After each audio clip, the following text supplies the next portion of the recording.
Hello, everybody. Welcome back to another episode of Health Ignited. I'm here with my lovely wife, of course, Dr. Sonia Jensen. How are you today? I'm amazing. We had a great weekend, and I'm really excited about our interview. Yeah, I mean, this weekend was all about family and celebrating, and no doubt the message that's going to be shared today is really about acknowledging the importance of family and taking care of each other. So we got a special guest on today. His name is Brandon LaGreca. Hopefully I'm pronouncing that properly. He's a licensed acupuncturist in the state of Wisconsin and nationally certified in the practice of Oriental medicine. In 2015, Brandon was diagnosed with stage 4 non-Hodgkin's lymphoma. He achieved full remission 8 months later by following an integrative medicine approach that included immunotherapy without the use of chemotherapy, radiation, or surgery. Brandon is a thought leader in the synthesis of traditional and functional medicine. Having written numerous articles on the subject, he is the author of Cancer and EMF Radiation, How to Protect Yourself from the Silent Carcinogen of Electropollution, available on Amazon, of course. And we'll talk a lot about that book today. Brandon, thank you so much for connecting with us and giving us a chance, an opportunity to share your message with the world. Thank you, both of you. It's good to be on your show. Yeah. So, I mean, one of my first questions that I had for you, you've got an interesting story, and not many people in the West are exposed to Qigong and Chinese medicine at 13 years old. How did that journey start for you? So the earlier interest in Chinese culture was with martial arts. And I think I might have been maybe 8 or 10 when I started with that process. And then right around age 12, I had seen a Bill Moyers PBS special called Healing in the Mind.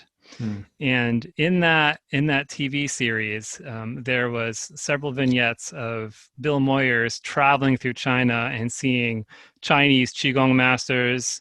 I remember distinctly at this impressionable young age, having Bill interview someone who was getting brain surgery, which you have to be awake for in certain instances.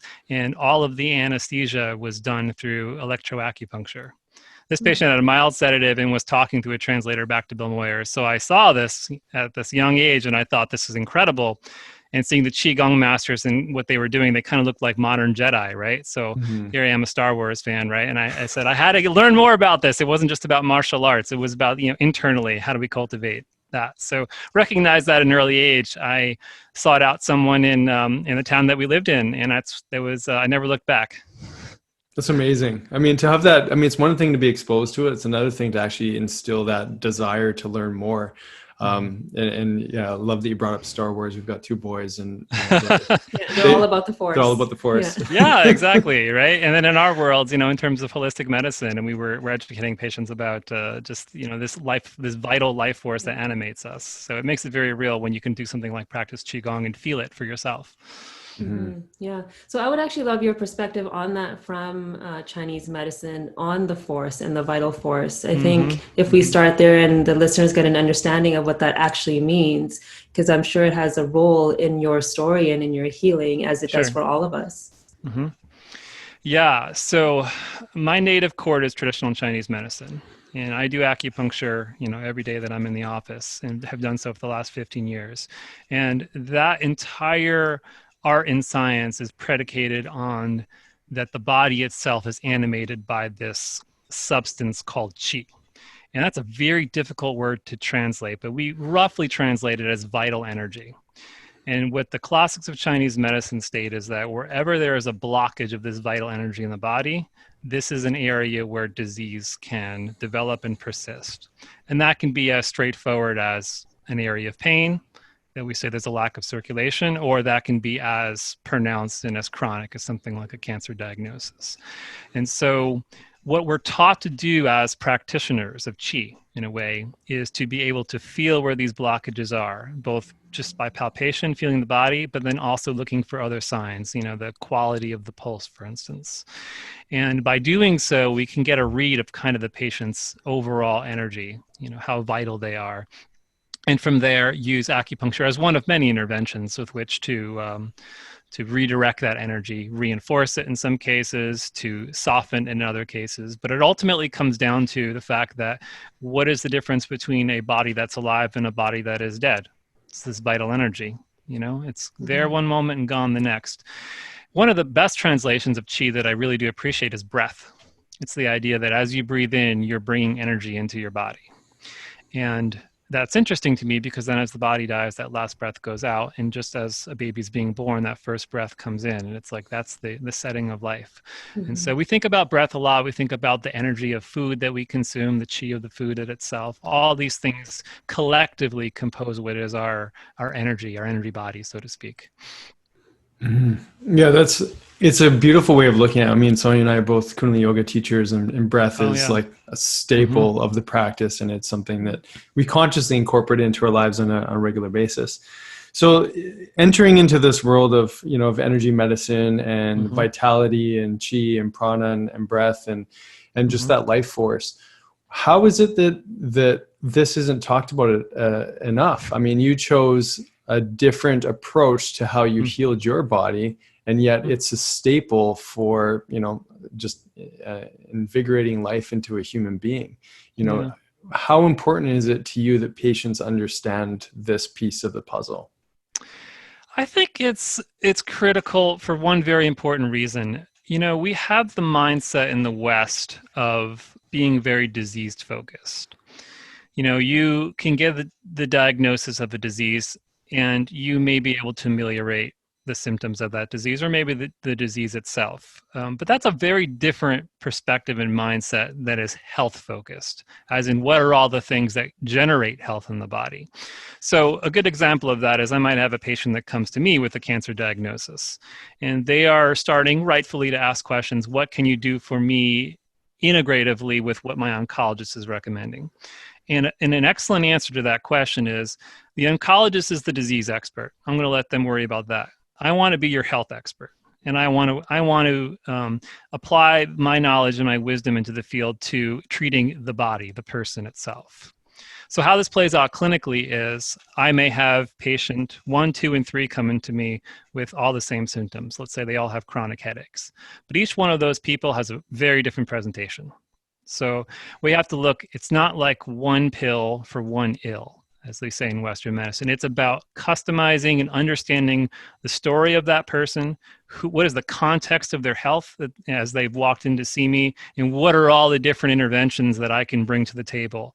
And like stacking a layer cake, how can we integrate diet and lifestyle and sleep and all these different things and treat the individual as opposed to the chronic headache or migraine in this case. So it is critical to make that distinction, but of course, that's not something we are used to or taught to think about in the West. And we have this idea that, we go to a doctor like you would take your car to a mechanic, and you have a very specific problem, and there's a very specific fix, and that's it. And then we can hopefully walk away and not have to change anything in our life. But as we know, all health or quest for greater health requires change on the part of the individual. So, our role is then to educate them and then provide some of these simple natural treatments and change their mindset along the way to take ownership of their health and responsibility. Yeah, it really is it's a paradigm shift, and it's a relationship shift to that responsibility piece that you just spoke to, of taking that responsibility and looking in the mirror of how we're contributing to what's going on in our life and what the external factors are doing as well to create that perfect storm within the body that starts to manifest itself. Yeah. And sorry, go ahead. No, I was just saying, and that's really the key, is not to just be the health expert for that patient that's in front of me, but to convince them that they need that they have to take that leadership role in their own health and work together. So, I mean, that's a perfect segue into your own story. I mean, you're obviously working with cancer patients up until this point in 2015. Can you walk us through the realization of this showing up in your own life, having worked with so many people already? What did that mean for you? How did that define you in that time? Yeah. So, I live and work out here in the country of Southeast Wisconsin. And so I don't really specialize in anything. I treat whatever comes my way. And so I would always have a few cancer patients at any one time, but it wasn't necessarily the focus of my practice, seeing just about everything, and mostly pain. That's what acupuncturists were thought of. But all that came to a whole new realization in 2015 when I was starting to having episodes of severe abdominal pain. And one thing led to another, and finally said, this isn't getting better. I need to go to the ER one night during a particularly bad episode. And that's when I'd gotten a CT scan. the pain was being caused by a small bowel obstruction, and that small bowel obstruction was being cut off by lymph tumors. And I had several very large lymph tumors in my abdomen. One of them, I think, was about 4 inches. So they were pretty massive at that point. And so, boy, everything got real in that moment. No kidding. And so it's interesting. And I think back at that time when I was first diagnosed, when that emergency room doctor, said those words to me that we think you have lymphoma. My wife was with me at the time. Our daughter was home with a friend that we called just to come over. And I had two colliding thoughts at the same moment. One of them is, how could this possibly have happened? Here I am trying at least to live a model lifestyle. I would have probably told you, with the exception of these episodes of pain I was having, that I was probably in the best shape of my life. I was really eating well and sleeping well and motivated in my clinic and so on. So there's this one crashing thought: well, how can this possibly have happened? Here I am trying to be this model of health. But then the second thought, thankfully, that hit that one and kind of superseded it almost immediately, frankly, was, I can handle this. That was the first real main positive thought that just came. And it said, I don't know what's going on. I don't know why this has happened to me, but I have a good network of friends and colleagues. I'll figure this out. And like a math equation, I just thought I had to put in the right variables, and I can get somewhere with this. And then as I went through the course of that year, figuring out what that integrative protocol would look like, it became very apparent to me that this is now part of my life. This is my mission. I'm once a cancer patient, always a cancer patient, and that I would dedicate myself, not just in clinic, but just in my writing career, to help educate patients about what are all these options that are open to you, and to have a more holistic mindset. So, at some point, I guess I just realized that this was, how I would now relate to the world differently as a cancer patient. And so the wounded healer archetype, so to speak, and to be able to share with others and teach in the process. And then hence podcasts like this. Yeah. So I'm curious, during that time when you had those colliding moments, because there may have been many of those moments as you're going through your journey and your healing, did you come to realizations of your life leading up to that moment, to answer that question of how could this have happened? And, I'm a believer that everything happens for a reason. And it's almost like the 10 years before, or the time that you're a practitioner, it's like you're in training for that moment to recognize that I can do this, I can handle this. But did you have any realizations of other moments or other things in your life, stresses that may have contributed to that environment in your body? Yeah, that's very insightful on your part. And I think that's very true. I'll tell you two dominant ones that came to the surface. And just to kind of back up a little bit, I grew up in northeast New Jersey. I mean, pretty much outside of New York City, within the suburban sprawl of that. And I think it is absolutely critical, as you say, to, what's your own narrative? What's the story that has led up to this moment? And so one of the things that I did pretty early on is I started a line of self-inquiry.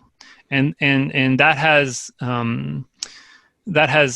to this day, I've still asked a new patient to me, some of these same questions of self-inquiry. And one of them is, has there ever been a time in my life, in your life, if I'm looking at a patient, has there ever been a time in your life where you didn't want to be here anymore? And if so, go back and heal that moment. And so one of the things I did was just kind of look back at what were some of the early traumas in my life growing up, and how did that set me up emotionally, spiritually, to say, wow, that was too much. I want to disengage from life in the world. Not to say that those things are directly causing cancer, but they do create these little seeds, at least in my belief, these little seeds within you of areas of weakness in the body, areas that I think other disease factors can kind of lob onto. They create this little weak link.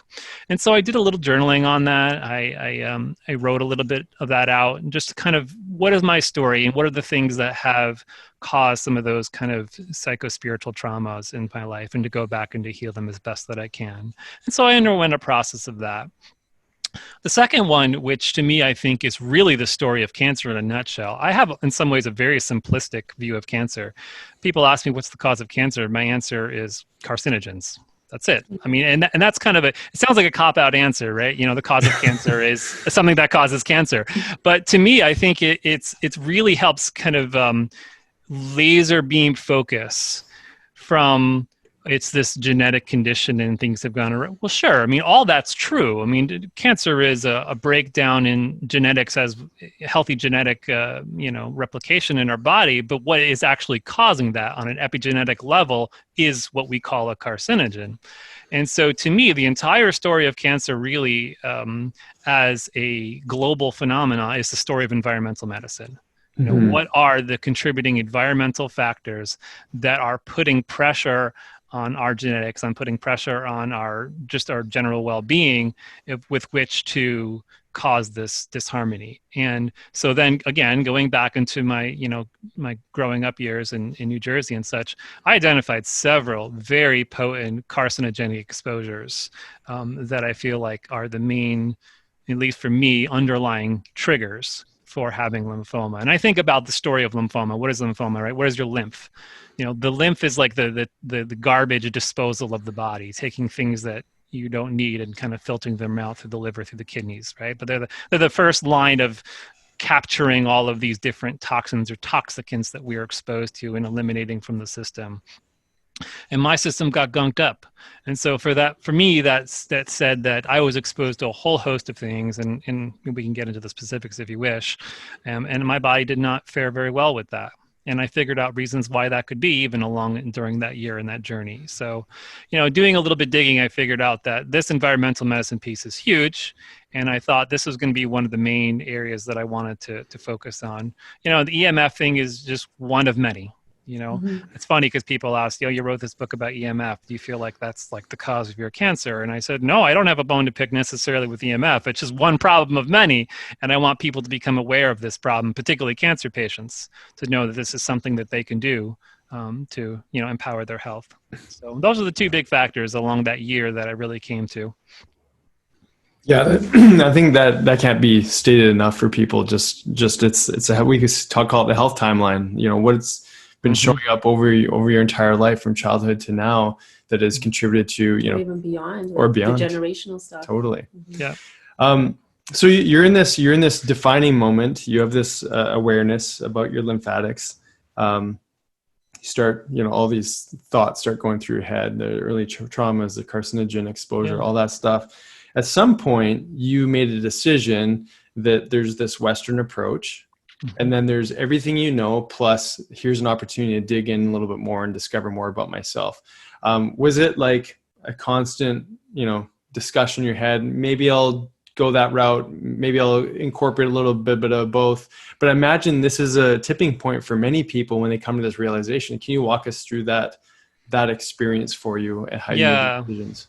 And it's going to be different from person to person. And I think the most important takeaway before I even get into my own decision process, again, let's say I have a cancer patient in front of me, first time I'm seeing them, is I really want them to do whatever they can put their heart behind. Whatever they 100% believe is good for them. I don't want them waffling. If they want to go full on 100% high dose chemotherapy radiation and they just want me to kind of piggyback off of that, I'm on their team. I am not going to dissuade them from that one bit. If they want to completely opt out of the Western medical approach entirely and just look at holistic options, I will tell them that I'm not an oncologist. I am not treating cancer. I'm treating you as an individual, but I'll be happy to support you as best that I possibly can. And the reason why I think that is key is because all of this is, to me, is an exercise in self-empowerment. You have been brought to whatever this disease process is for a reason. And healing is different than curing, right? Curing is elimination of symptoms. Healing is being a profoundly different person on the other side of whatever that process is. And that process may not even result in the amelioration of symptoms, or it could even the cessation of your life. But you could still, even on your deathbed, choose to be healed if you have a profound mindset shift in why this has occurred to you and what you can do about it. So I want my patient, more than anything else, to say, I am empowered and this is the course that I want to take. It's the single most important thing to me. Now, having said that, when I was placed in that position, I felt very strongly that I wanted to do things my own way. Now, largely that's because I obviously have a history with holistic medicine. I have a huge network that I had developed in the last 10 years at that point in the area that I worked. And I felt like I would regret not trying. And I knew that the chemotherapy would be there if I ever needed it, whether later in that year or the following year or whenever, even to this day. And I don't want to sound cavalier like I've got it figured out, but at some point I figured that option always exists. I realize it's a very toxic option, but if I need it, it's there, and I'm grateful for it. And so to me, it was, okay, what do I really feel good about? Well, my oncologist, bless his heart, he did offer the immunotherapy as one option to help lower tumor burden. And I said, great, let me look at it, researched it. Side effects are very low to minimal. I can go along with that. I can piggyback off of that with all sorts of immune support, detoxification, you name it. And to his credit, he let me do it. His recommendation at that point, because I had such a high tumor burden, was to hit me with the highest dose chemotherapy as soon as possible to shrink tumors, just because I was in danger of another bowel obstruction, would need to get surgery, resection, the whole 9 yards. But again, I told him, I said, let me handle that. I can fast for a month if I have to, a liquid diet. I promise you, I'll not get back in the hospital with another bowel obstruction. Just give me some time to figure this out. And he was okay with it, and he's a great guy that way. And so that's exactly what I did. I just did the immunotherapy alone. And then at some point I started plugging in my whole integrative protocol, and lo and behold, within 8 months, I had a clean PET scan. I was fully in remission. So it's amazing. And grateful. I actually just had a follow-up scan early this year at the kind of around the 5-year mark, just to kind of my curiosity, and my CT scan was clear. So, I continue to do a lot of the same therapies that I researched that year. I continue to take very good care of my health. Not that I didn't before, but, again, one of the things I really appreciate about holistic therapy is, it's not necessarily that they're non-toxic, but they generally are very safe, right? You can continue doing them. You can continue taking herbs and doing detoxification. You can do that day in and day out for the rest of your life if you need to. So I hold these therapies close to me, and I continue to do them.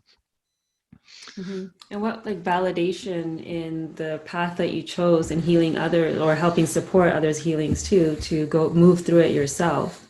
Mm-hmm. And the other element that I'd love for you to speak about, and many of your patients probably have to navigate this too, is their families. I mean, at that time, your daughter would have been 3, I imagine, because she's 8 now, and you have your wife. And so did you have that full support from your partner and from your family? Because, sometimes you find you have your patient, and they may be, very much in line with integrative medicine and want to go down this path, but then the fear of others around them of losing that person can maybe sway them or change their thought process. Thankfully, my close family was very supportive of what I was doing. And I think it's because they knew me, and they knew that I would probably go that route anyway. In retrospect, I also think there was this little bit of comfort knowing that I was still going to an oncologist and getting some form of oncology care, and that option, that door was open for more treatment if needed. And frankly, for everybody else beyond my inner circle of friends and family, they were on a need-to-know basis. As far as, I had let them think in their head whatever they wanted to. As far as they were concerned, I was going to an oncologist and just getting treatment. And I told them, of course, that I would be doing other things, but, people hear what they want to hear. So from that perspective, I was just getting the regular old standard of care, and I didn't elaborate further, and just kept everybody, on a need-to-know basis. And I think that's probably wise. People will support you in any way that they are emotionally capable of. Frankly, it's a big, scary diagnosis. And so when people hear that, some people don't even have the emotional bandwidth with which to relate to that. But thankfully, I had a really good network of friends and family. My patients, you probably can't see it, but above me, I have just hanging to this day all of the cards that I got, the get well cards from all my patients that I keep around to remind me. And so, it's one of those things that, I'll tilt it up for a second, maybe you can see. Oh, beautiful. Forming the corner in a V and all the way back that wall in that way. So that's amazing. Very important. I mean, you have to have a good community of people that support you. I respect the choice of people who choose to really be very quiet in their process, I think that's fine. Do what you need to do, but certainly the more support you can get, I think the better. And to not be shy. People can be very closed off and maybe don't want to bother anyone else. But people are also very willing to help once you reach out and open yourself up to that. And I think very important to heal as a community too. Cancer is a community disease. I mean, we're all in this one together, right? We're all contributing towards cancer, and we can all help ourselves to heal it. So. Yeah, pretty. Well, I love that you just spoke to that, because there's a level of humility that you knowingly or maybe just let show up for you, that I think is so important. Because as a physician, working with patients, it's easy to go, I got this all sorted out, I don't need any help, but to be able to just move into acceptance and appreciate that level of humility. And I love that you've got those cards above you to just remind you of humility, because that's a big part of that healing process. Yeah. Yeah, beautiful. I want to talk a little bit about, okay, so you're trained in Oriental Chinese medicine. Yeah. What is a way to understand cancer growth, lymphoma, in the realm of Chinese diagnosis? Because it's a fascinating, more systems approach to looking at how illness shows up in the body. I'd love to talk about that, and then the Chinese medicine perspective of EMF, like if you can bridge those worlds. The latter is a tricky one. The former a little bit easier to talk about. So there are different theories about cancer in terms of Chinese medicine, and ultimately we look at it like we look at any disease, that there's a breakdown in the the harmony of the body and this congealing or stagnation of qi, of energy in the body, and that's what gives rise to a tumor in this sense. And I think why there are maybe in some ways competing theories is because there are different kinds of cancer presentation. You clearly have what we would call like a heat toxicity kind of tumor. That would be something that is a solid mass tumor that has really developed in the context of someone who is very polluted in a way, right? The blood is toxic, and then it gives rise to this toxic little nest in the body that continues to grow. Then there's this cold stagnation we talk about in Chinese medicine. And to me, I think a good example of that would be someone who has a very clearly emotionally tied kind of pathology. I'll give you an example of that. I had a woman that came into me with a cervical cancer diagnosis that developed, at least the diagnosis came maybe a year or two after her son died tragically in a car accident. And to me, at least, it seemed, looking at her story and how this developed, that, I'm sure a part of her, frankly, as a parent, you both will understand that, I'm sure a part of her died that day that her son died. And to think of now this metaphor of the cervix, literally the area with which she gave birth to this person in the world, now developed this cancer, of which she ultimately succumbed to. I don't think that is insignificant. And so that, to me, looking at that, or maybe a breast cancer diagnosis in an area for a woman that, where there's a lot of emotions tied up. Those to me are like this kind of cold stagnation where we need to bring warmth and joy back to the individual. I think both of those are true. So I think in some ways you can have elements of both of those within a cancer diagnosis. So that's kind of how the Chinese might look at it within their worldview. And ultimately, all disease in Chinese medicine really comes back to the same two principles. We have an imbalance of the 7 emotions, we say, within the body, which, as we discussed, kind of give rise to the susceptibility. And then we have these external pathogenic factors. And where those two meet is the art form of medicine. There's these internal factors out of balance, the external, and then they collide. And then within that is where these diseases develop. So to me, that can be an autoimmune disease case, that can be a heart disease case. It's always a combination of that yin and yang at work at all times within them. So that's kind of how we think about it, at least a little bit in Chinese medicine. Now, the EMF thing is an interesting story, because obviously in the classics of Chinese medicine, we're not dealing with electrification or radio frequency waves or any of that kind of stuff. So we really don't know. We know how those things affect the body. We can, in some ways, perceive imbalances from them, but we don't necessarily have a clear correlate within the ancient language of traditional Chinese medicine per se. So Mhm. a little hard Yeah, to describe that. it's an interesting sort of thought experiment, I think, Mhm. too.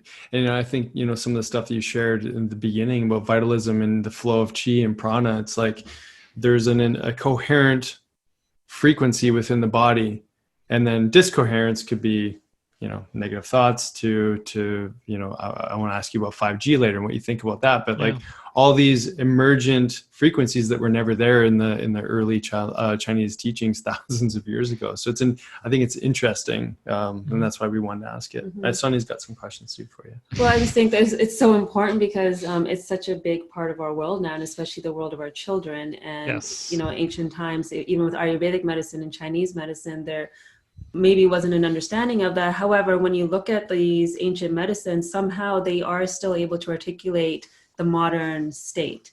And I think like what Nick was saying with like even the meridian system, or even in like the constitutions in Ayurvedic medicine, it's that disruption, right? So there's this thing in our environment that our bodies are not used to being around. And is there going to be this evolutionary process that now allows us to adapt to this new information that the body is receiving? So I'd love to hear your thoughts around that. And yeah. So now as we enter into this realm, and if you permit me the use of Western terminology and Western science, and then I can give you a bit better answer. Yeah.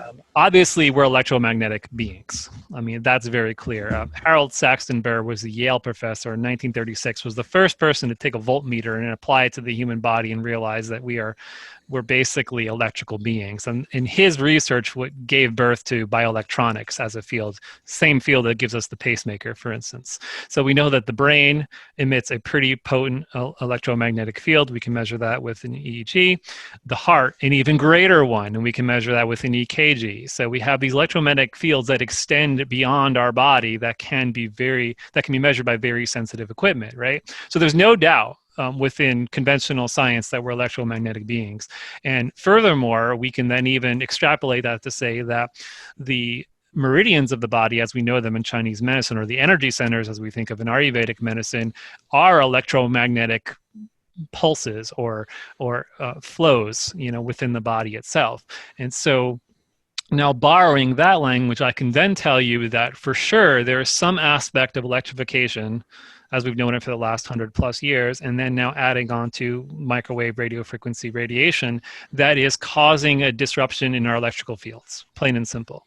And the patients that I treat that have symptoms that they attribute to electromagnetic fields, there's a way that in some ways I can just use acupuncture to discharge that excess, built up almost like static energy in the body. Now, to be clear, acupuncture is not the only thing that can do that. A bath in Epsom salts will do that. Swimming in the ocean will most definitely do that. Walking barefoot on the earth will most certainly do that. Anything that discharges that electromagnetic buildup in the body. And this comes with the knowledge that we have evolved as a species on the surface of the planet where it is predominantly negatively charged, and then way up in the ionosphere, is where it's more positively charged. And the differential between the two is why we have lightning strikes. So we it's like there is a big battery, and we're down here in the negative charge pole. And then, of course, what are we surrounded with? Electrical devices that emit a lot of positive ions.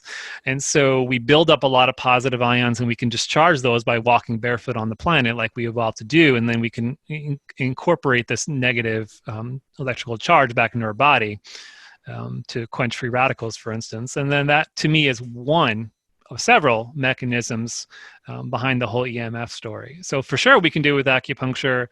We can certainly do it with a really good, clean diet. And we can imbue the kind of the vitalistic forces from nature into our body to help heal. I mean, all those things are pretty important. But exactly as you say, though, Sonia, I mean, there's that kind of, we've evolved one way, and now we're encountering an environmental flux another way, and to try to rectify those two opposites. Mm-hmm. Yeah. So how would you say it's linked then to cancer and that disruption that's happened in the body? And I know we were looking at your website earlier, and you have a blog about water, and the stages of water. And we all know that even in that, there's a frequency and sound and electromagnetic frequency, like all of that is going to have an effect on it. So if you can maybe like just create a story around EMF and like how that could have that contributing factor in the cancer diagnosis. Yeah. So here I'm going to be, I'm really going to be true to the science. And by that, I mean, we have really good evidence in terms of mechanisms behind how this works. More to your question, the story of it, I think, is very straightforward. And that is, again, we are encountering something that our body has never done before, has never encountered before. And so that is bound to have some implications. And maybe we can evolve around that, or maybe we can't. But in terms of the actual science, I mean, if we really look at the mechanisms, I mean, there are several very clear mechanisms behind how non-native electromagnetic fields are causing an imbalance. And it's really important that I use that word non-native, because we are immersed in a native electromagnetic field, which is that of the planet itself. Mm-hmm.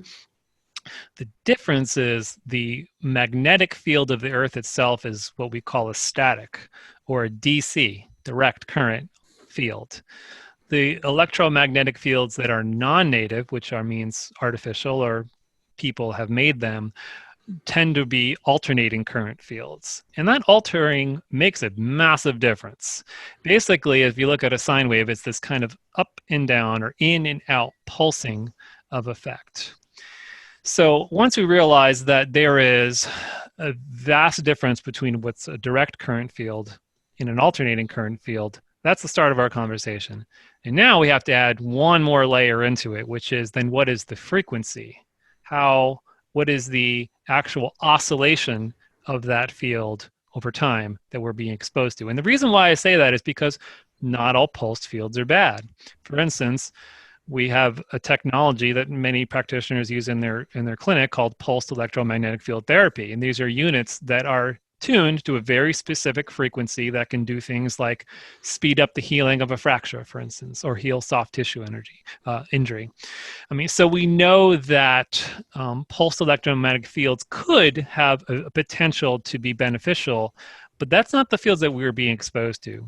The vast majority of these non-native alternating current fields are at frequency ranges that are, to the best of our knowledge, really are causing DNA damage. Mm-hmm. And that is what the ultimate conclusion of my book was, is that we have multiple corroborating lines of evidence that very clearly suggest that being exposed to these non-native fields directly cause DNA damage.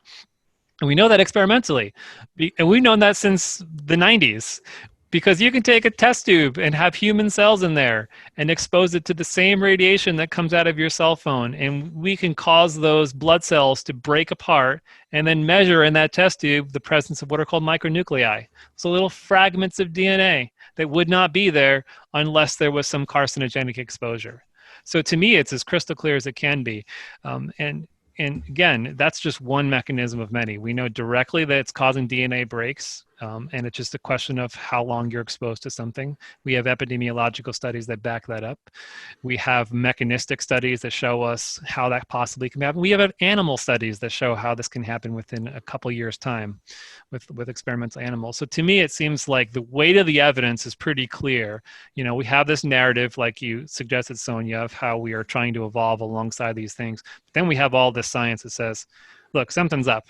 There's a lot more to the story than just it's assumed safe. Mm-hmm. And one of the big points I make in the book too is my feeling is a lot of this is going down the same way that cigarette smoking went down. That we took cigarette smoking from an ad in a magazine that 4 out of 5 doctors recommend this brand of cigarettes to now it is completely self-evident that tobacco smoke is carcinogenic, okay? The only reason why we're able to do that at this point in time as we are talking is because we are on the other side of that research curve. It is now completely self-evident that tobacco smoke is carcinogenic. My concern is that we're on the ascending of that research curve when it comes to EMF, but it's happening in exactly the same way. Well, let's just throw it out there. We're all lab rats on this grand experiment. And then, basically we'll start accumulating evidence. It took us decades of epidemiological evidence to really put lung cancer and cigarettes in the same field. It's going to be the same thing, I believe, with cell phones and brain cancer, where it's going to take years. We're starting to see inklings of it. When you get beyond 10 years of epidemiological evidence, it starts to show itself. But then when it does, we're going to see more and more, and we're going to connect the dots. And that's where I think the story is going. Mm-hmm. Mm-hmm. Well, that was a great description of merging these, hard to understand, complexities, and then putting it into a real life situation. So on that sort of train of thought, obviously there's a ton of research that you put into your book, and coming to some of these conclusions that are not just yours, but they're mirrored with, say, Martin Paul's work and some other people that have massively dove into this extreme amount of science and NRF2 pathways and nitric oxides and synthetase and all those things, that we have these natural mechanisms to dealing with our environment. So how does one become more resilient? Because we are in this ascending curve. We're dealing with these things. How do we strengthen our systems so that we can have some sort of adaptation before we get to the other side? Excellent question. In fact, it's the right question. It's the one that matters the most in this topic. So obviously, limit your exposure. Single best thing you can do is just avoidance if you can, and that can be as simple as if you choose to have wireless in your house. Now, we don't in our home. We have Ethernet cables running everywhere. But if you choose to use wireless, at least for goodness sake, shut it off at night while you're sleeping. That could be as simple as plugging it into a timer. And so you could get a couple bucks, get a timer at the hardware store, plug it in, and then it shuts off whenever your bedtime is, and it can turn back on again when you wake up in the morning, avoiding it at least for those hours when your body is recuperating, healing while you sleep. Or maybe choosing not to have your cell phone on when you are walking around within your pocket, putting it in airplane mode. And then whenever you get to your destination, maybe taking it off and checking your messages as opposed to constantly having it on all the time. Another good example of that. It could be as simple as, let's say you have a reading lamp, by your chair, by your bed, not having it so close to your head, because I can take a Gauss meter and I can hold it up to that lamp and show you exactly at what distance the electromagnetic field extends from that that light. And so a rule of thumb there is if you can reach it, it's probably too close. Same thing goes with alarm clocks. You don't want it anywhere that you can reach it. That usually means it's probably too close, and you can document that with the appropriate meters. So avoidance is obviously key as much as you can. And all some of us who are living in urban areas, we've got cell phone towers all around us, so it can be tricky. But avoid the exposures that you have control over, and that's probably the best place to start. Beyond that, if there are exposures that you are unable to remove yourself from, you can, in some instances, try to shield yourself from that. And there are different kind of products and such that you can buy that can put a little bit of a barrier between you and whatever that electromagnetic field is. Helpful. It's not great, but it's something you can do.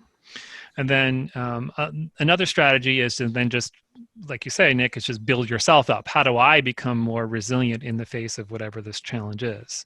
And so for that, we go back to all the same things, which is just healthy diet and lifestyle, getting enough sleep. But I do have some very specific recommendations.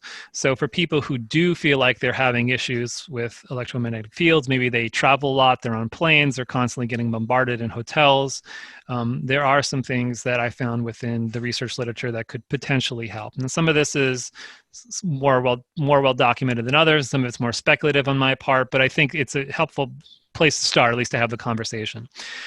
So one of those things is, you mentioned Martin Paul's work. Martin Paul, who's a researcher who really has posited that electromagnetic fields can cause an increase of tissue calcium through what are called voltage-gated calcium channels.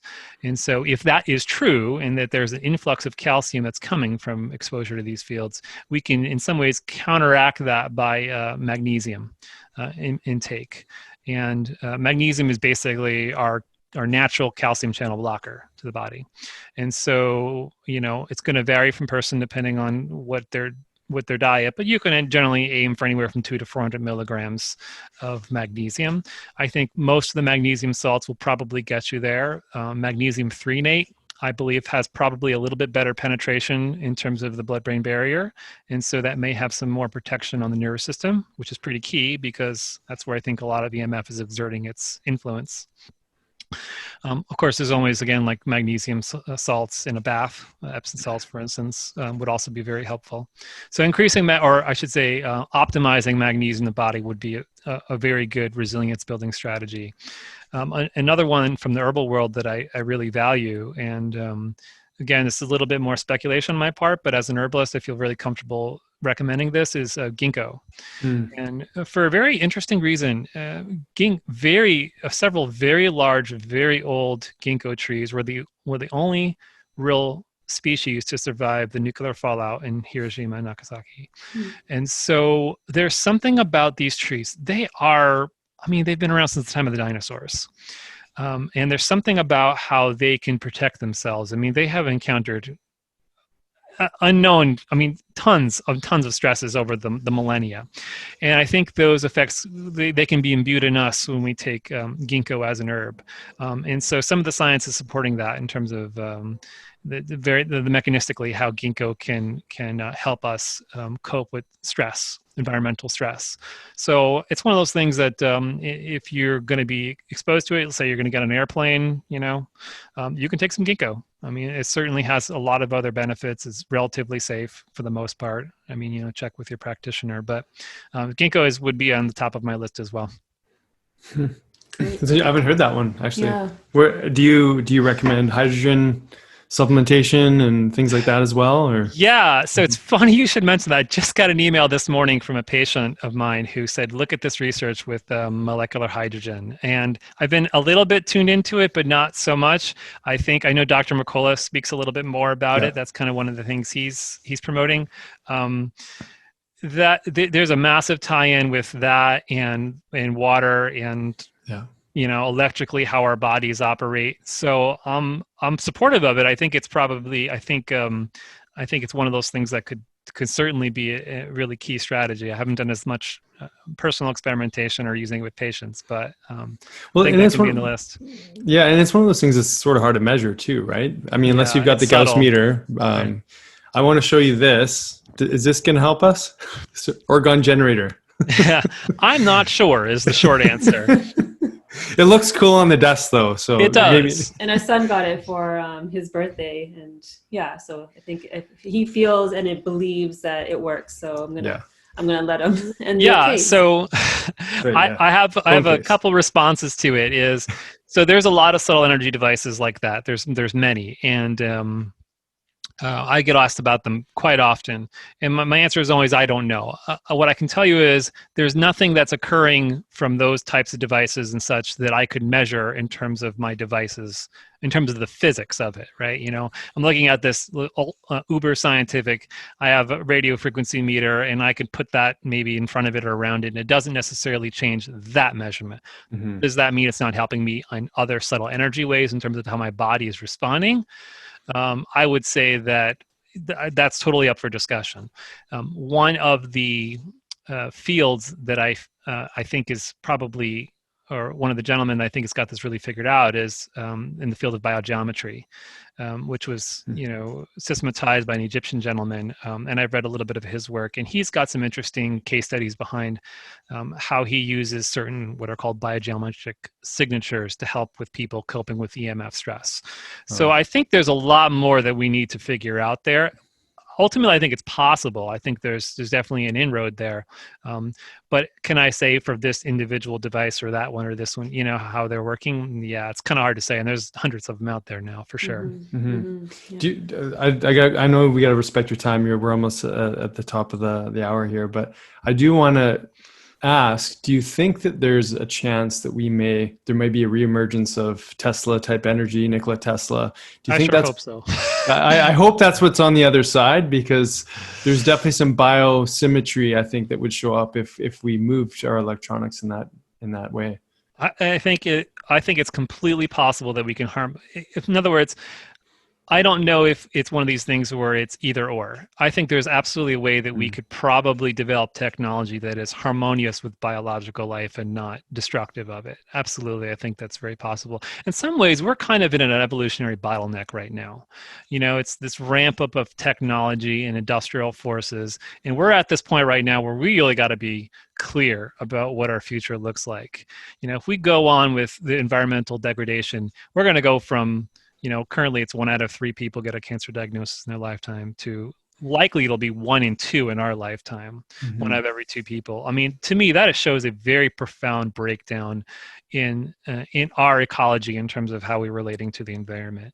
So we're at this bottleneck right now, and we could choose to turn things around and implement technologies that are harmonious. Absolutely. I think the science is there. I just watched a documentary on it a week or 2 ago about a gentleman named Michael Smith who has developed what's called, I think, the green powerhouse. I mean, he's got a way where he's taking and making biochar and then taking and feeding into algae and then taking the methane production and using that to fuel the biochar. It's like he's got a closed loop system. And the science is there. We can probably do this. We're just lacking the political will at this point to really fully bring these technologies to fruition. So I sure hope so, is the short answer to that question. Yeah.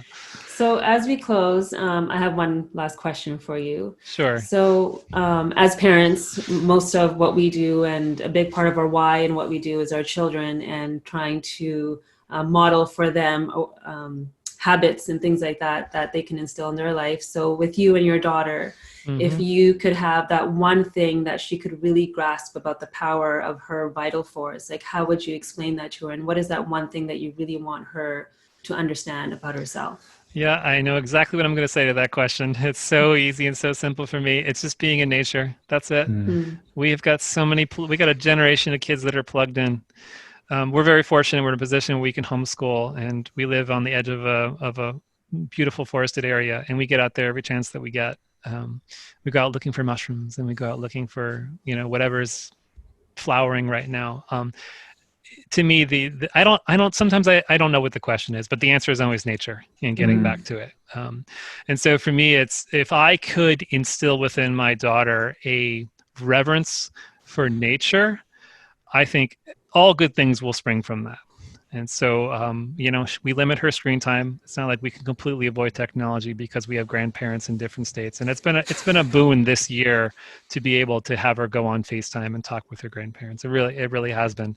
But at the same time, we have to really just keep a balance point to say that be out in the garden, be barefoot in the garden, go out in the woods, listen to the birds, feel the trees, do all those things because those are the things that make life worth living and enliven our spirits again. So that's what I would say. Just get back out in nature, whatever that looks like for you. Yeah. Thank you. It's amazing. Yeah. Well, we want to make sure that people can get a chance to access all your information. You've got so much amazing resources, or so many amazing resources on your blog, in the book. Can you just direct people how they can follow you, maybe on social media, and get access to all that information? Yeah, sure. Basically, the parent website for all of my author-related activities is just my name.com. So BrandonLaGreca.com, which is LAGRECA.com. Or if you just want to jump right to my blog and kind of read whatever I'm thinking about these days, that's just empoweredpatientblog.com. There'll be links to the book and everything else there. So you can just kind of go and you can join my newsletter and keep up with what I'm doing. I'm kind of releasing little snippets from my next book right now, which is on cancer and stress. So if you're on my newsletter, you'll get little passages to read and things. So, yep. And the blog's great, by the way. I mean, you bring up some really provoking discussions that are extremely important. So, thanks for all the work that you do. And you both as well, being in the world doing your work. So grateful to have spoken with you. Yeah, appreciate you. It's a great conversation. Yeah.